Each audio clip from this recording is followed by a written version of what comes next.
Welcome to the Rim Break Rodeo. We hope this video helps. First, confirm your device meets basic requirements for this process.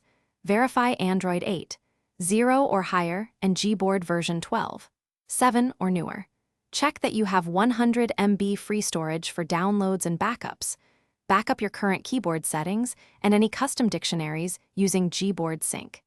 Enable installation from unknown sources briefly in settings to allow APK installation. Use a reputable source for the iPhone emoji font APK, ideally a file around 2 to 5 MB in size. Start the installation by locating the downloaded iPhone emoji font APK file.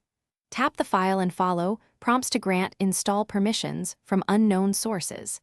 If your device is rooted, prefer a Magisk module or system font installer for safer integration.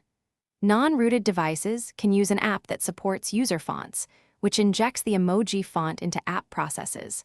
After installation completes, reboot the device to ensure the new font registers system-wide and becomes available to apps like Gboard.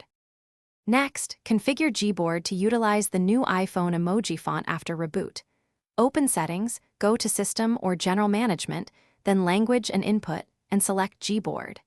In Gboard settings, check Languages or Advanced Settings for font or emoji rendering options and enable the installed emoji font. If emojis render as boxes, clear Gboard cache and force stop the app, then reopen it.